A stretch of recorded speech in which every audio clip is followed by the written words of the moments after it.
Hi friends, ఈరోజు మా ఇంట్లో చికెన్ ఫ్రై. అంటే ఆయన కిలో చికెన్ తీసుకొచ్చారు.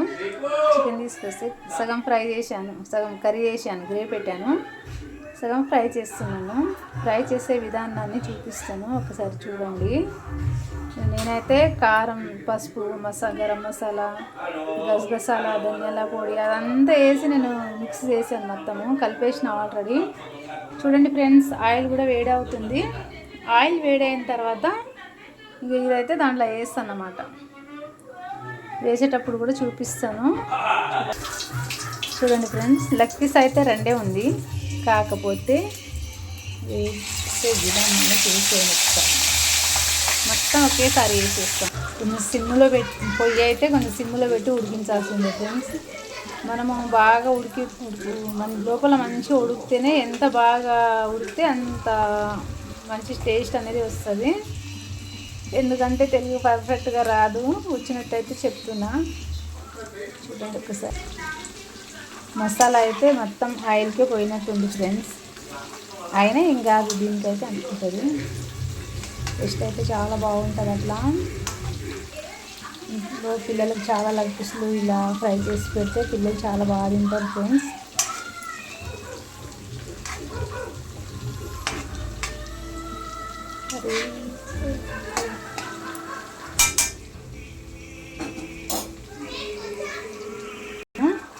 ఇక్కడ ఫ్రై అవుతుంది, ఇక్కడ కర్రీ కూడా గ్రే అయిపోయింది. చూడండి, గ్రే పెట్టాను. గ్రే ఉంటేనే కొంచెం రైస్ మీద అయినా, నేను జొన్న రొట్టెలు చేస్తాను, ఆ జొన్న రొట్టెల మీద గ్రే అనేది కొంచెం బాగుంటుంది కాబట్టి గ్రే కూడా పెట్టాను. చికెను సిమ్లో లేకపోయి, సిమ్లో పెట్టకపోతే చికెన్ పైననే ఫ్రై అవుతుంది, లోపలంతా అట్లనే ఉంటుంది. అందుకని మనం కొంచెం సిమ్లో పెట్టాలి. ఇవన్నీ సిమ్లో పెట్టి ఉడికించాలి బాగా. కొంచెం బ్రౌన్ కలర్ వచ్చేటట్టు ఫ్రై చేస్తాను.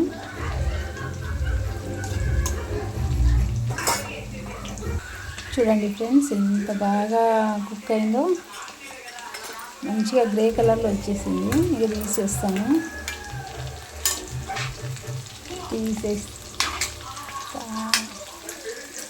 తీసేస్తా ఇక అయిపోయింది. ఈ కలర్లో వచ్చేటట్టు ఫ్రై చేసుకోవాలి ఫ్రెండ్స్. అప్పుడే చికెన్ లెగ్ పీస్లు బాగుంటాయి తినడానికి.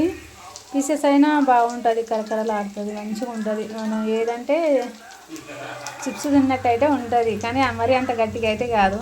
ఫ్రై మాత్రం బాగుంటుంది. వేడి చికెన్స్ రెడీ అయిపోయింది.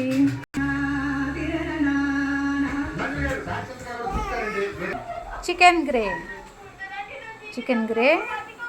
Chicken fry.